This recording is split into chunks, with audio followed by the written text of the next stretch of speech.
Un niño con la silla de ruedas rota vio a Jesús, y al día siguiente, Jesús lo hizo millonario. Hola, espectador. Gracias por estar aquí. Deja un like y cuéntanos en los comentarios qué te pareció esta historia y desde qué ciudad nos estás viendo. Ahora continuemos con este testimonio que cambiará tu forma de ver los milagros.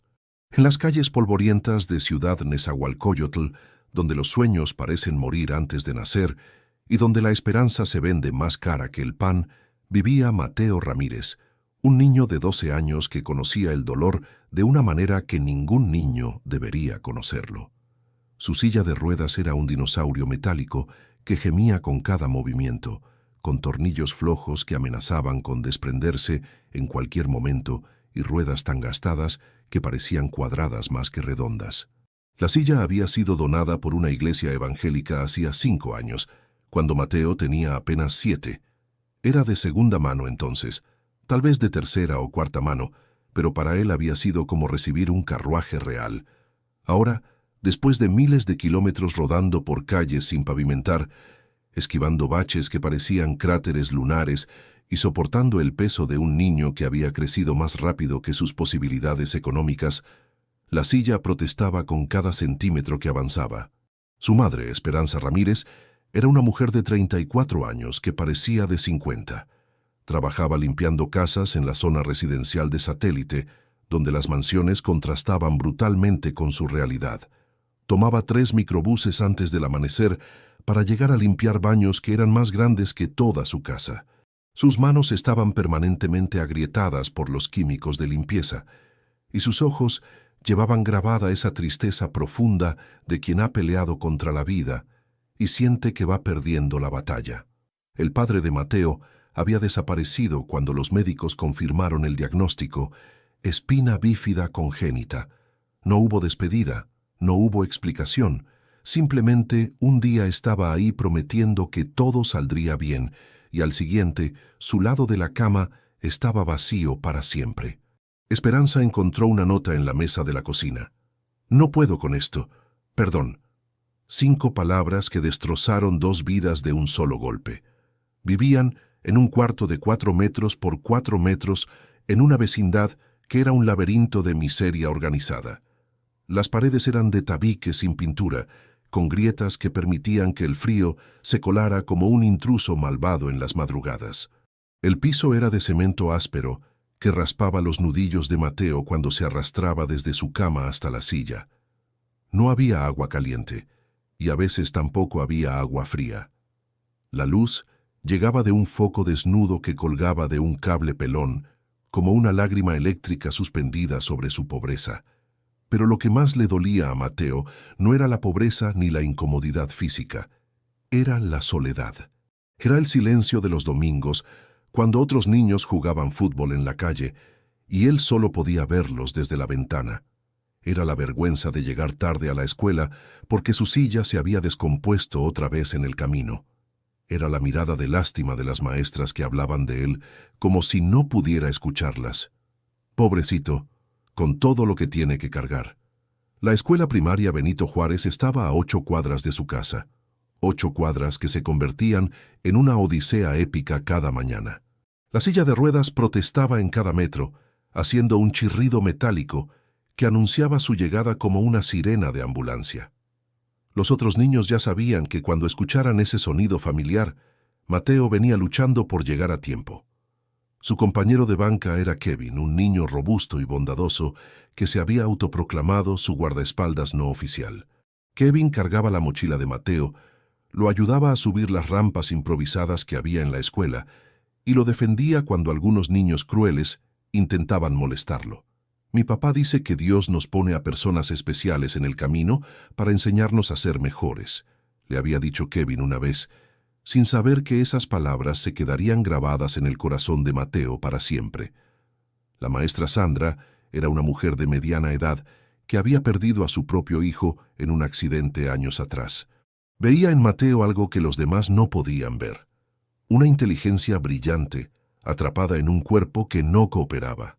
Era el único estudiante que siempre terminaba sus tareas, que siempre sabía las respuestas, que siempre tenía la mano levantada, aunque su brazo temblara por el esfuerzo de sostenerla en alto.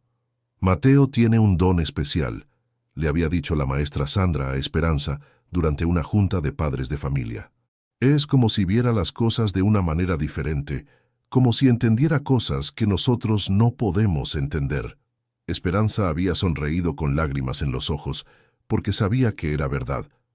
Su hijo tenía algo que ella no sabía cómo nombrar, una sabiduría que no correspondía con sus 12 años. Cada noche, después de hacer la tarea en una mesa coja que habían rescatado de la basura, Mateo se las ingeniaba para trasladarse desde su silla hasta su cama. Era una operación compleja que requería fuerza en los brazos, equilibrio y mucha determinación. Su cama era un colchón delgado sobre una base de madera que crujía como un barco viejo cada vez que se movía. Antes de dormir, Mateo tenía un ritual sagrado. Se persignaba lentamente, cerraba los ojos y hablaba con Dios como quien habla con su mejor amigo. No eran oraciones formales aprendidas en la iglesia, sino conversaciones íntimas de un niño que había aprendido a encontrar consuelo en la fe cuando todo lo demás fallaba.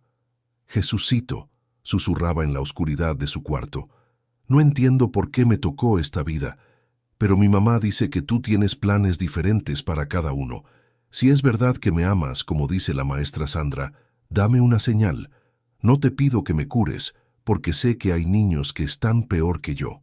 Solo te pido que me ayudes a entender para qué sirvo, para qué me pusiste aquí». Sus oraciones eran interrumpidas constantemente por el llanto silencioso de su madre en el cuarto de al lado. Esperanza creía que él no la escuchaba, pero las paredes delgadas traicionaban su secreto. Lloraba de cansancio, de preocupación, de impotencia. Lloraba porque la silla se estaba desbaratando y no tenía dinero para repararla. Lloraba porque su hijo merecía una vida mejor y ella no sabía cómo dársela. Una noche de noviembre, cuando el frío se colaba por las grietas de las paredes como dedos helados, la silla de ruedas de Mateo finalmente cedió a la fatiga de años. El eje trasero se partió con un crack seco que sonó como un hueso rompiéndose. Mateo estaba transfiriendo desde la silla a su cama cuando todo el peso de su cuerpo se desplomó hacia el suelo. El golpe resonó por toda la vecindad como un disparo.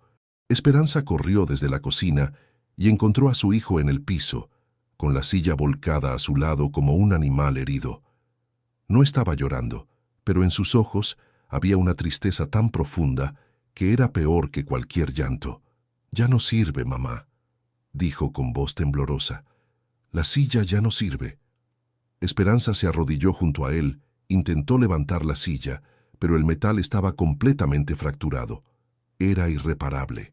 Años de uso, de maltrato involuntario, de rodar por calles que destruían hasta las llantas de los autos, finalmente habían cobrado su factura. «Mañana vemos qué hacemos, mi amor», murmuró Esperanza, pero ambos sabían que no había dinero para una silla nueva. No había dinero para reparar la vieja. No había dinero para nada que no fuera la supervivencia básica del día a día. Esa noche, por primera vez en años, Mateo no pudo trasladarse a su cama. Durmió en el piso, sobre una cobija doblada, con su silla rota a su lado como un recordatorio cruel de que su movilidad había llegado a su fin. La independencia relativa que había logrado con tanto esfuerzo se había evaporado con el sonido de metal quebrándose. En la madrugada, cuando todo el mundo dormía, Mateo se arrastró hasta la ventana y miró las estrellas que brillaban débilmente sobre Ciudad Nezahualcóyotl. Las luces artificiales de la ciudad opacaban su brillo, pero aún podía ver algunas que parpadeaban como pequeños mensajes de esperanza en la inmensidad del cielo. «No sé qué hacer, Jesús», murmuró con la frente pegada al vidrio frío. «Mi mamá está trabajando tanto que se va a enfermar. Yo no puedo ir a la escuela sin la silla. Kevin me va a extrañar. La maestra Sandra va a preguntar por qué falto. Y yo solo quiero entender por qué todo es tan difícil». Sus palabras se perdieron en el silencio de la noche, pero algo en el aire cambió.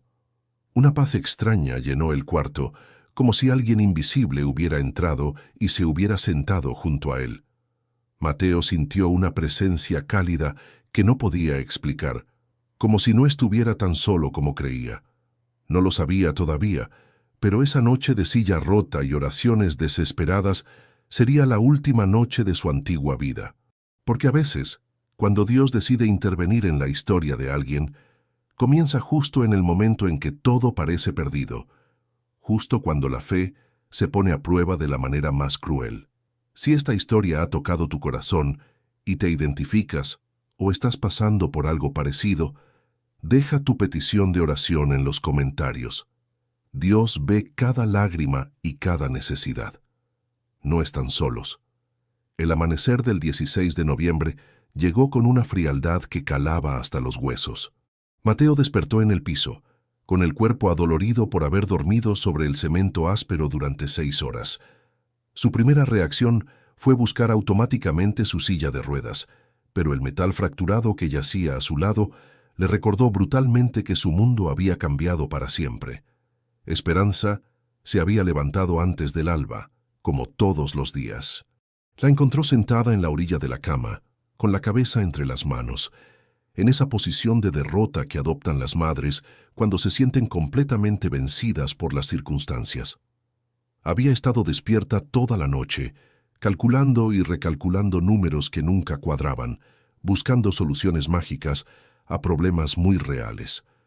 «¿Cómo vas a ir a la escuela, mi amor?», le preguntó con voz quebrada, como si las palabras le lastimaran la garganta al salir. Mateo se arrastró por el piso hasta donde estaba su mochila escolar. Sus brazos ya estaban desarrollados por años de soportar el peso de su cuerpo, pero moverse sin la silla era infinitamente más difícil. Cada metro era una conquista dolorosa, cada movimiento requería el doble de energía. «No puedo faltar, mamá. Hoy la maestra Sandra va a explicar fracciones y Kevin me necesita para entender la tarea». La determinación en la voz de su hijo la hizo llorar por dentro. ¿Cómo podía un niño de 12 años tener tanta fortaleza? ¿De dónde sacaba esa capacidad de seguir adelante cuando todo estaba en contra? Esperanza tomó una decisión que le partiría el alma, pero que era la única opción disponible. Faltaría al trabajo ese día para cargar a Mateo hasta la escuela. Perdería el pago de una jornada completa, dinero que necesitaban desesperadamente, pero no podía permitir que su hijo perdiera también la educación. «Te voy a llevar en brazos», le dijo tratando de sonar valiente. «Es solo por hoy, mientras vemos qué podemos hacer». El trayecto hasta la escuela se convirtió en una de las experiencias más humillantes y hermosas de sus vidas. Esperanza cargaba a Mateo en la espalda, como un niño pequeño, pero Mateo ya pesaba casi 40 kilos y ella apenas medía 1,55 metros. Cada cuadra era una tortura para sus músculos, cada paso una demostración de amor maternal que desafiaba los límites de la resistencia humana. La gente los miraba con una mezcla de lástima y curiosidad. Algunos niños señalaban y susurraban. Algunas señoras se persignaban al verlos pasar. Un taxista se ofreció a llevarlos gratis, pero Esperanza no quería que su hijo se acostumbrara a depender de la caridad ajena.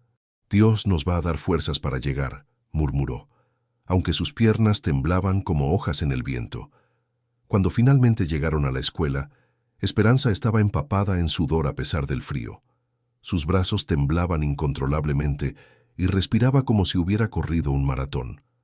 La dejó en la puerta de la escuela, le dio un beso en la frente que sabía a sal por las lágrimas contenidas y se fue corriendo porque llegaba 3 horas tarde al trabajo. La maestra Sandra recibió a Mateo con una sonrisa que no pudo ocultar completamente su preocupación. Lo ayudó a acomodarse en una silla normal, pero era evidente que no era una solución práctica. Sus piernas colgaban sin apoyo, su postura se veía forzada, y moverse hacia el pizarrón o al baño se había vuelto imposible.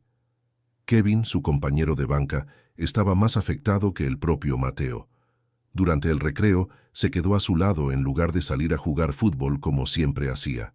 «¿Qué vamos a hacer?», le preguntó Kevin con esa franqueza brutal que solo tienen los niños. «No sé», respondió Mateo, «pero seguramente Dios sí sabe». Kevin lo miró con admiración y confusión a la vez. ¿Cómo podía su amigo seguir confiando en Dios cuando parecía que Dios se había olvidado de él completamente? El día escolar transcurrió como una pesadilla en cámara lenta. Mateo no pudo ir al baño durante las 6 horas de clases porque no había manera de trasladarse. No pudo participar en educación física, obviamente. No pudo alcanzar los libros del estante alto. Se sentía como un mueble más del salón, inmóvil e inútil. Cuando terminaron las clases, la maestra Sandra se acercó a él con una expresión que Mateo ya conocía bien, la cara de los adultos cuando van a decir algo que no quieren decir. Mateo, hablé con la directora. Dice que si no tienes una silla de ruedas funcional, no puedes seguir viniendo a la escuela. Es por tu seguridad, dice, y por la responsabilidad legal. Las palabras cayeron sobre Mateo como piedras. No era solo que no podía moverse, era que no podía estudiar. No podía ver a Kevin, no podía aprender fracciones, no podía tener la única cosa que lo hacía sentir normal, ser un estudiante como cualquier otro. ¿Y si consigo una silla nueva? Por supuesto que puedes regresar, pero tiene que ser una silla en buenas condiciones. Mateo asintió como si fuera algo sencillo, como si las sillas de ruedas crecieran en los árboles o se compraran en el mercado de los milagros. La maestra Sandra sabía que las posibilidades económicas de la familia Ramírez hacían esa opción prácticamente imposible, pero no tenía alternativas que ofrecer. Esperanza llegó a recogerlo corriendo, con los ojos hinchados por haber llorado en el trabajo. Su patrona le había descontado medio día de sueldo y le había advertido que si volvía a faltar sin aviso, la despediría inmediatamente. No podía arriesgarse a perder el trabajo, pero tampoco podía dejar a su hijo tirado. El camino de regreso a casa fue aún peor que el de la mañana. Mateo pesaba más cuando estaba desanimado, como si la tristeza fuera plomo adicional en sus huesos. Esperanza caminaba más lento, hacía más paradas, respiraba con más dificultad. Ambos sabían que esta rutina no era sostenible ni por una semana. Esa tarde, mientras Esperanza se fue a buscar trabajos extras de limpieza para conseguir dinero adicional, Mateo se quedó solo en el cuarto. Se arrastró hasta donde estaba su silla rota y trató de entender si había alguna manera de repararla con pegamento, con alambre, con cinta adhesiva, con fe pura. Pero el metal estaba completamente fracturado. Era como tratar de reparar un corazón roto con curitas. La silla había dado todo lo que podía dar. Había cumplido su propósito durante 5 años y ahora descansaba en paz como un soldado que había caído en batalla. Cuando cayó la noche, Mateo se las arregló para llegar hasta la ventana. Las estrellas brillaban un poco más que la noche anterior, como si alguien les hubiera dado más luz para compensar la oscuridad que se sentía en su corazón. Jesús, comenzó su oración con voz temblorosa. Hoy fue el peor día de mi vida. No pude ir al baño en toda la escuela. Kevin está triste por mí. La maestra Sandra no me puede defender más. Mi mamá se está matando trabajando y yo soy solo una carga más pesada. Las lágrimas que había contenido todo el día finalmente comenzaron a caer, cada una llevando todo el peso de su desesperación. No entiendo por qué me diste una mente que quiere aprender si me diste un cuerpo que no me deja ir a la escuela. No entiendo por qué me diste una mamá tan buena si no puedo hacer nada para ayudarla. No entiendo por qué me hiciste así. Su voz se quebró completamente y durante varios minutos solo pudo llorar en silencio. El llanto de un niño de 12 años que había cargado con más peso del que cualquier adulto debería cargar. Pero, continuó cuando logró recuperar la voz, la maestra Sandra dice que tú nunca nos das cargas más pesadas de las que podemos soportar. Dice que tú tienes planes que nosotros no podemos ver. Entonces te pido que me ayudes a entender. O que me ayudes a confiar, aunque no entienda. Cerró los ojos y sintió otra vez esa presencia cálida que había sentido la noche anterior. Era como si alguien estuviera sentado junto a él, escuchando cada palabra, entendiendo cada lágrima. Si realmente me amas como dice todo el mundo, dame una señal. No tiene que ser grande ni espectacular. Solo ayúdame a saber que no estoy solo, que todo este dolor sirve para algo, que mi vida tiene algún propósito. El viento sopló suavemente contra la ventana, haciendo un sonido como un suspiro celestial. Mateo se quedó ahí, con la frente pegada al vidrio, sintiendo una paz que no tenía explicación lógica. Era como si alguien invisible le hubiera puesto la mano en el hombro y le hubiera susurrado, «Todo va a estar bien». No sabía cómo ni cuándo, pero algo profundo en su alma le decía que su oración había sido escuchada, que en algún lugar del universo, fuerzas que él no podía entender se estaban moviendo en su favor. Lo que Mateo no sabía era que a kilómetros de distancia, en una oficina corporativa de Polanco, un expediente que había estado perdido durante 12 años acababa de aparecer misteriosamente sobre el escritorio de un investigador de seguros. Un expediente que contenía su nombre y una historia que cambiaría todo para siempre. La madrugada del 17 de noviembre, algo extraordinario sucedió en el cuarto número 14 de la vecindad Santa María. Mateo despertó no por el frío que se colaba por las grietas, ni por los ruidos de los vecinos preparándose para trabajar, sino por una luz suave que llenaba todo el espacio, como si el sol hubiera decidido salir a las 3 de la mañana.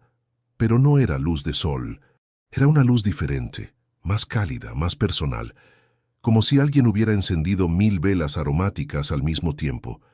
Una luz que no proyectaba sombras, sino que las eliminaba, que no lastimaba los ojos, sino que los consolaba.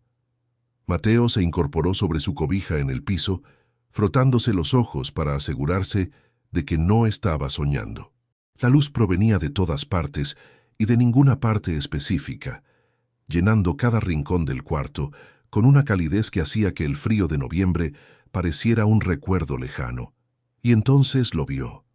Había un hombre sentado en la única silla del cuarto, sonriendo con una bondad que Mateo nunca había visto en ningún rostro humano. No era un hombre viejo ni joven, sino que parecía tener todas las edades y ninguna al mismo tiempo. Su cabello era castaño claro. Sus ojos tenían un color indefinible que cambiaba entre verde y dorado, y sus manos estaban apoyadas en las rodillas con una tranquilidad absoluta. «Hola, Mateo», dijo el hombre con una voz que sonaba como música y como hogar al mismo tiempo. Mateo no sintió miedo, lo cual era extraño porque encontrarse con un desconocido en su cuarto en plena madrugada debería haber sido aterrador. Pero había algo en la presencia de este hombre que irradiaba seguridad, como si fuera la persona más confiable del universo. «¿Quién es usted?», preguntó Mateo con curiosidad genuina, no con miedo. «Ya sabes quién soy», respondió el hombre con una sonrisa que iluminó aún más el cuarto. «Lo has sabido toda tu vida. Hemos estado conversando todas las noches durante años». El corazón de Mateo comenzó a latir más rápido, pero no por terror, sino por una emoción que no sabía cómo nombrar. Era imposible, pero al mismo tiempo era la cosa más natural del mundo. ¿Es usted Jesús?» «Sí, hijo mío, soy yo». Las lágrimas comenzaron a correr por las mejillas de Mateo, pero eran lágrimas de alegría pura, de confirmación, de todos los años de fe finalmente validados en un momento imposible y perfecto. «¿Pero por qué? ¿Por qué viene a verme a mí? Yo no soy nadie especial. Soy solo un niño que no puede caminar y que va a tener que dejar la escuela». Jesús se levantó de la silla y se acercó hasta donde estaba Mateo.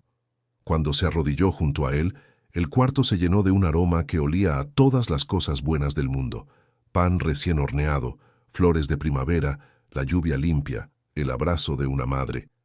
«Mateo, mi niño precioso, ¿realmente crees que no eres especial?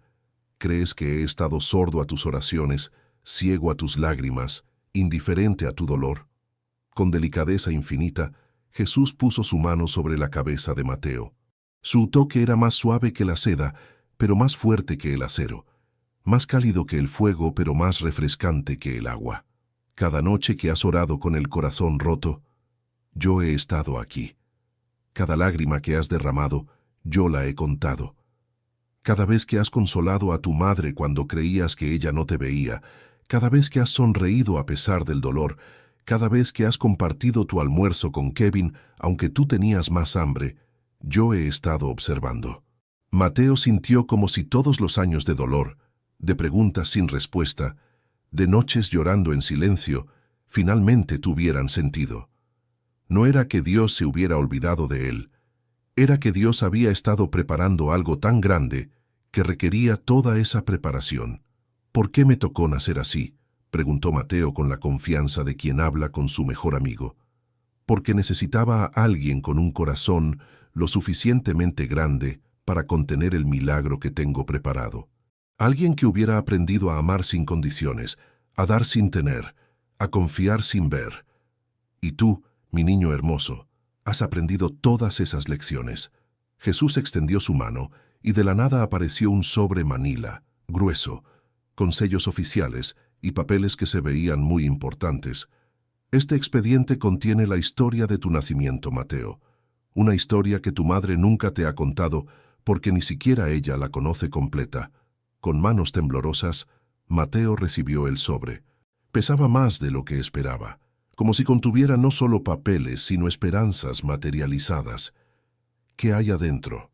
La respuesta a todas tus oraciones y algunas bendiciones extra que ni siquiera sabías que necesitabas.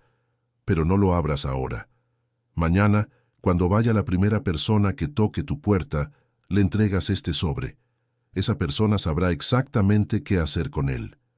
Mateo abrazó el sobre contra su pecho. Sentía que estaba abrazando un milagro tangible, una promesa divina convertida en papel y tinta. ¿Y después qué va a pasar? Después vas a descubrir que los planes que tengo para ti son de bien y no de mal, para darte el fin que esperas. Vas a entender que todo el dolor que has sufrido era la preparación para la bendición que te mereces. Jesús se puso de pie, y la luz del cuarto comenzó a intensificarse gradualmente, como si el amanecer celestial se acercara. Pero recuerda, Mateo, cuando lleguen las bendiciones materiales, no olvides nunca las lecciones espirituales que has aprendido. El dinero puede resolver problemas, pero no puede cambiar corazones. Tú ya tienes el corazón perfecto. El dinero solo va a ser la herramienta para que puedas usarlo. ¿Me va a volver a visitar? Siempre estoy contigo, mi niño, a veces de maneras que puedes ver, como hoy, pero la mayoría de las veces de maneras que no puedes ver, pero sí puedes sentir. En cada momento de bondad, en cada gesto de amor, en cada pequeño milagro del día a día. La luz comenzó a desvanecerse gradualmente, pero la presencia de paz y amor se quedó flotando en el aire como un perfume invisible. Una última cosa, Mateo. Cuando tu vida cambie, cuando tengas todo lo que necesitas y más, recuerda siempre de dónde vienes. Recuerda a los niños como tú que siguen durmiendo en pisos fríos, que siguen llorando oraciones desesperadas, porque tu milagro no es solo para ti, es para todos los que van a ser bendecidos a través de ti. ¿Cómo voy a poder ayudar a otros? De la misma manera que siempre lo has hecho, con amor. Solo que ahora vas a tener recursos para que ese amor llegue más lejos. Cuando la luz finalmente se desvaneció completamente, Mateo se quedó solo en la oscuridad familiar de su cuarto. Pero no se sentía solo. Podía sentir la presencia de Jesús como una cobija invisible que lo cubría con amor incondicional. El sobre seguía en sus manos, sólido y real, una prueba tangible de que lo que había experimentado no había sido un sueño. Lo abrazó contra su pecho y se quedó despierto hasta el amanecer, no por insomnio, sino por la emoción de saber que su vida estaba a punto de cambiar para siempre. Cuando los primeros rayos de sol comenzaron a filtrarse por la ventana, Mateo escuchó que su madre se levantaba para prepararse para otro día de trabajo agotador. Guardó el sobre debajo de su cobija, esperando el momento perfecto para entregarle a la primera persona que tocara su puerta el milagro que Jesús le había confiado. No sabía que esa primera persona llegaría apenas 2 horas después y que traería consigo la explicación de un misterio que había estado oculto durante 12 años. A las 9 de la mañana del 17 de noviembre, mientras Esperanza se preparaba apresuradamente para ir al trabajo con 3 horas de retraso, alguien tocó la puerta del cuarto número 14 con una firmeza que no era ni agresiva ni tímida, sino exactamente la que Mateo había estado esperando. Era una mujer elegante de aproximadamente 40 años, vestida con un traje azul marino que contrastaba dramáticamente con el entorno de la vecindad Santa María. Llevaba un maletín de cuero negro, zapatos que brillaban como espejos y una expresión en el rostro que mezclaba determinación profesional con algo que parecía asombro genuino. ¿Esperanza Ramírez? preguntó cuando Esperanza abrió la puerta, claramente confundida por la presencia de una mujer de negocios en su vecindad a las 9 de la mañana. Sí, ¿soy yo? ¿Pasó algo malo? Al contrario, señora Ramírez, mi nombre es licenciada Patricia Mendoza y vengo de Seguros Metropolitanos. Necesito hablar urgentemente con usted sobre el caso de su hijo Mateo. Esperanza sintió que el corazón se le paralizaba. En su experiencia, cuando gente elegante llegaba a hablar sobre su hijo, siempre eran malas noticias. Trabajadores sociales amenazando con quitárselo por no poder proveer cuidados adecuados. Funcionarios del hospital demandando pagos de facturas que no podía cubrir. Burócratas explicándole por qué no calificaba para algún programa de asistencia. ¿Qué hizo? ¿Está en problemas? No, señora, no está en problemas, todo lo contrario. La licenciada Mendoza miró hacia adentro del cuarto y vio a Mateo sentado en el piso, abrazando algo contra su pecho. ¿Puedo pasar? Lo que tengo que decirles va a cambiar sus vidas para siempre. Con manos temblorosas, Esperanza invitó a la mujer a entrar. La licenciada observó el cuarto con discreción profesional. Las paredes agrietadas, la silla de ruedas rota en una esquina, la cama individual donde obviamente dormían madre e hijo, la mesa coja, el foco desnudo colgando del techo. «Señora Ramírez, ¿usted recuerda el día que nació Mateo?» «Por supuesto, fue el día más difícil de mi vida. Los doctores me dijeron que tenía espina bífida y que su papá...» Su voz se quebró al recordar. «¿Recuerda el nombre del hospital? Hospital General Dr. Gaudencio González, en Nezahualcóyotl. ¿Por qué?» La licenciada Mendoza abrió su maletín y sacó una carpeta tan gruesa que parecía contener la historia completa de una vida. En la portada estaba escrito en letras grandes: «Caso Ramírez Mateo, negligencia médica, expediente sellado». «Señora Ramírez, durante 12 años, mi compañía de seguros ha estado buscando a su familia. El hospital donde nació Mateo tenía una póliza de responsabilidad civil con nosotros. Hace 12 años se abrió una investigación sobre negligencia médica en el caso de su hijo». Esperanza miró la carpeta como si fuera una bomba a punto de explotar. ¿Negligencia médica? Pero los doctores me dijeron que era algo natural, que a veces pasa. No, señora, no fue algo natural. La licenciada abrió la carpeta y comenzó a sacar documentos, radiografías, reportes médicos. Durante el parto, el médico de guardia estaba bajo la influencia del alcohol. Las enfermeras reportaron que olía a licor y que sus manos temblaban durante el procedimiento. El mundo de Esperanza comenzó a girar. Se sentó en la orilla de la cama porque las piernas no la sostenían. El médico usó fórceps de manera incorrecta e innecesaria. Las radiografías muestran que la lesión en la columna vertebral de Mateo fue causada por trauma durante el parto, no por un defecto congénito. Su hijo nació sano, señora Ramírez. Lo que tiene ahora es resultado de negligencia médica. Mateo, que había estado escuchando en silencio, se acercó arrastrándose por el piso. Tenía el sobre que Jesús le había dado apretado contra el pecho. ¿Eso significa que no nací así? La licenciada se volvió hacia él con una expresión de profunda tristeza profesional. No, pequeño. Naciste completamente sano. Lo que te pasó pudo haberse evitado. Las lágrimas comenzaron a correr por las mejillas de Esperanza, como ríos desbordados. 12 años de culparse a sí misma, de preguntarse si había hecho algo mal durante el embarazo, de cargar con la culpa secreta de no haber podido proteger a su hijo. ¿Pero por qué nadie nos dijo nada? ¿Por qué hasta ahora? Porque el médico responsable falsificó los reportes, sobornó a las enfermeras para que cambiaran sus testimonios, amenazó al hospital con demandas si reportaban el incidente. El expediente fue sellado y archivado en una bodega donde se supone que nadie lo iba a encontrar jamás. La licenciada sacó más documentos de la carpeta. Pero hace 3 días nuestro investigador principal estaba revisando casos pendientes y encontró este expediente en su escritorio. Nadie sabe cómo llegó ahí. No hay registros de quién lo movió de la bodega. Simplemente apareció. Mateo miró el sobre en sus manos y sonrió con una sabiduría que no correspondía con sus 12 años.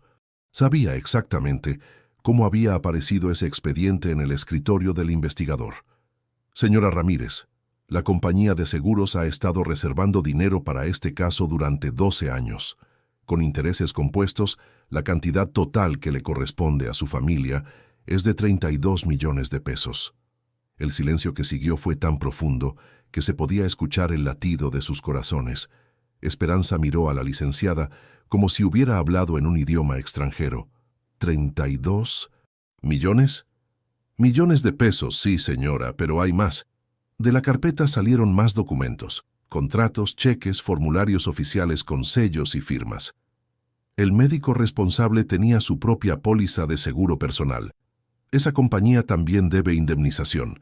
Son 15 millones adicionales. Y el hospital como institución debe otros 20 millones por encubrimiento y falsificación de documentos. Mateo había dejado de escuchar los números. En su mente resonaban las palabras de Jesús. Vas a descubrir que los planes que tengo para ti son de bien y no de mal, para darte el fin que esperas. En total, continuó la licenciada, la compensación completa es de 67 millones de pesos, más un fondo fiduciario para gastos médicos de por vida, más una pensión mensual de 350,000 pesos hasta que Mateo cumpla 65 años. Esperanza se desmayó. Cuando volvió en sí, estaba acostada en su cama con Mateo sosteniéndole la mano y la licenciada ofreciéndole un vaso de agua que había traído de la cocina comunal de la vecindad. Sé que es mucho para procesar, dijo la licenciada con gentileza, pero necesito que firme estos documentos para poder proceder con la transferencia de fondos. ¿Es real?, murmuró Esperanza. ¿No estoy soñando? Mateo le mostró el sobre que había estado cargando toda la mañana. Mamá, anoche Jesús vino a visitarme. Me dijo que iba a venir una persona y que le diera esto. Con manos temblorosas, le entregó el sobre a la licenciada Mendoza. Cuando ella lo abrió, su expresión cambió completamente. Adentro había una copia exacta de los documentos que ella traía, pero con fechas de hace 12 años. Documentos que se suponía que estaban perdidos para siempre. ¿De dónde sacaron esto? Jesús me lo dio, respondió Mateo con la sencillez de quien dice la verdad absoluta. La licenciada Patricia Mendoza había manejado casos extraños durante 20 años de carrera. Había visto coincidencias imposibles, había presenciado eventos que desafiaban la lógica, pero nunca había visto a un niño de 12 años con documentos que habían estado perdidos en una bodega corporativa durante más de una década. No sé cómo obtuvieron estos documentos, dijo finalmente, pero confirman exactamente todo lo que tengo en mi expediente. Esto va a acelerar el proceso legal significativamente. Durante las siguientes 3 horas, la licenciada explicó el proceso, ayudó a Esperanza a llenar formularios, contactó a abogados especializados y coordinó las transferencias bancarias. Todo el dinero estaría disponible en 48 horas. Una última cosa, dijo antes de irse. Van a necesitar administrar esta fortuna con sabiduría. Les recomiendo contratar asesores financieros, contadores y, especialmente, tener muy claro qué quieren hacer con tanto dinero. Cuando se fue la licenciada, madre e hijo se quedaron solos en su cuarto de 4 metros por 4 metros, rodeados de formularios que valían más dinero del que habían visto en toda su vida combinada. ¿Qué vamos a hacer con tanto dinero, mi amor?, preguntó Esperanza, todavía en shock. Mateo miró hacia la ventana, donde la noche anterior había orado desesperadamente, pidiendo una señal de que Dios no lo había olvidado. Vamos a hacer lo que Jesús me dijo, mamá. Vamos a recordar de dónde venimos y vamos a ayudar a todos los niños como yo que siguen durmiendo en pisos fríos y llorando oraciones desesperadas. 6 meses después, Mateo Ramírez ya no era el niño de la silla rota que dormía en el piso de un cuarto de 4 metros por 4 metros. Pero tampoco había olvidado quién era. Su nueva casa en Lomas de Chapultepec tenía elevadores, rampas personalizadas y todos los equipos médicos más avanzados del mundo. Su silla de ruedas era una maravilla de tecnología alemana que respondía a comandos de voz y podía subir escaleras. Tenía fisioterapeutas, maestros privados y todas las comodidades que el dinero podía comprar, pero lo que más lo emocionaba no era lo que tenía, sino lo que podía dar. La Fundación Mateo, establecida con 20 millones de pesos del total de la compensación, se había convertido en la organización de ayuda a niños con discapacidades más grande de México en tiempo récord. Su oficina principal estaba en Polanco, pero su corazón seguía en Ciudad Nezahualcóyotl. Cada sábado, sin excepción, Mateo regresaba a la vecindad Santa María, no como visitante, sino como el niño del barrio que había pegado el gordo y no se había olvidado de sus raíces. Llegaba en una camioneta adaptada llena de sillas de ruedas nuevas, materiales escolares, medicinas y, sobre todo, esperanza. Su primer regalo había sido para Kevin, su compañero de banca, cuya familia también vivía en extrema pobreza. Le pagó la universidad completa de medicina, porque Kevin había dicho una vez que quería ser doctor para ayudar a niños como Mateo. La maestra Sandra recibió una beca completa para estudiar una maestría en educación especial, además de una renovación completa de su salón de clases con todas las herramientas necesarias para atender niños con diferentes capacidades. Pero el proyecto más ambicioso de Mateo era la Escuela de los Milagros, un centro educativo completamente gratuito, construido exactamente donde antes estaba la vecindad Santa María. La vecindad había sido comprada completa, demolida con cuidado, y reconstruida como un campus escolar que parecía sacado de una película futurista. La escuela no era solo para niños con discapacidades, era para todos los niños del barrio, pero diseñada desde cero para que ningún niño se sintiera excluido. Tenía aulas con tecnología adaptada, comedores donde todos los niños comían gratis, consultorios médicos con especialistas de tiempo completo y una filosofía educativa basada en que todos los niños son especiales a su manera. El director de la escuela era el investigador de seguros que había encontrado misteriosamente el expediente de Mateo en su escritorio. Después de ser testigo del milagro más inexplicable de su carrera, había renunciado a su trabajo corporativo para dedicarse a la educación.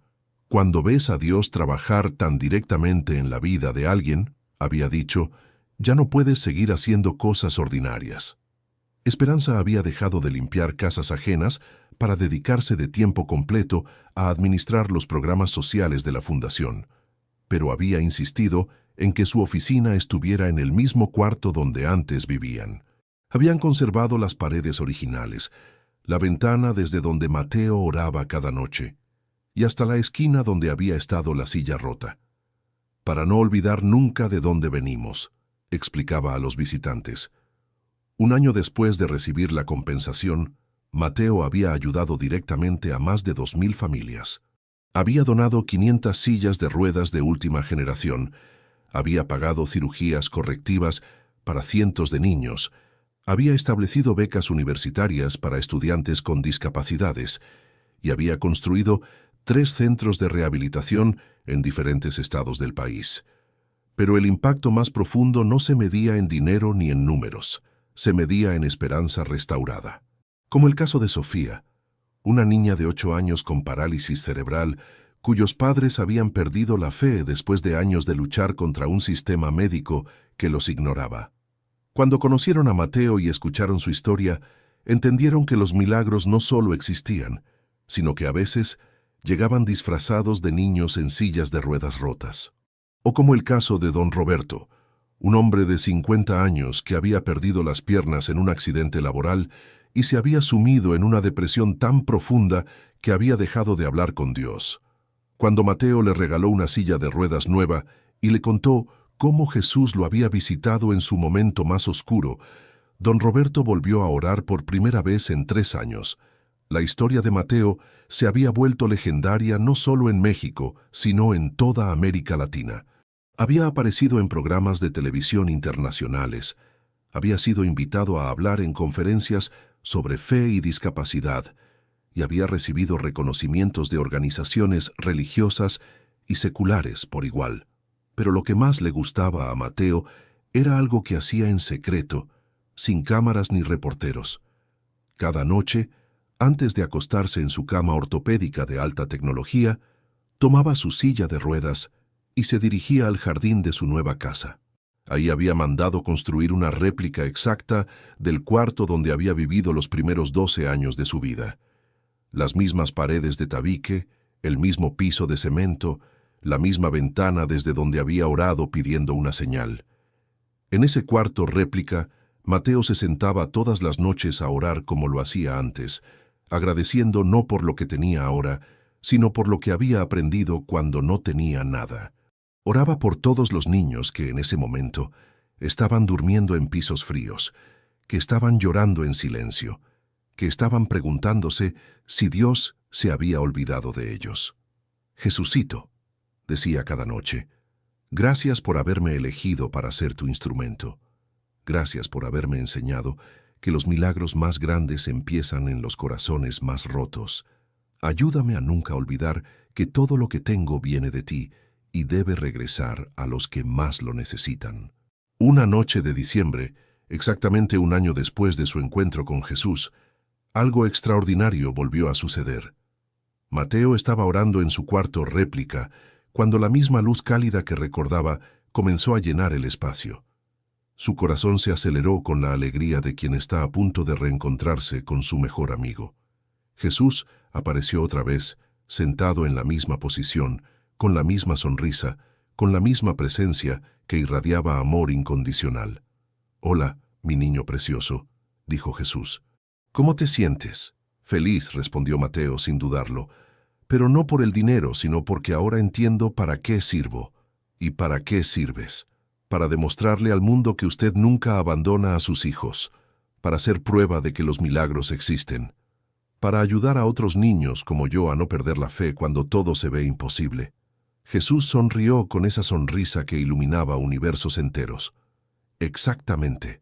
¿Y sabes cuál es la parte más hermosa de tu historia?» «¿Cuál?» «Que apenas está comenzando. Cada niño que ayudes va a ayudar a otros niños. Cada milagro que facilites va a multiplicar más milagros.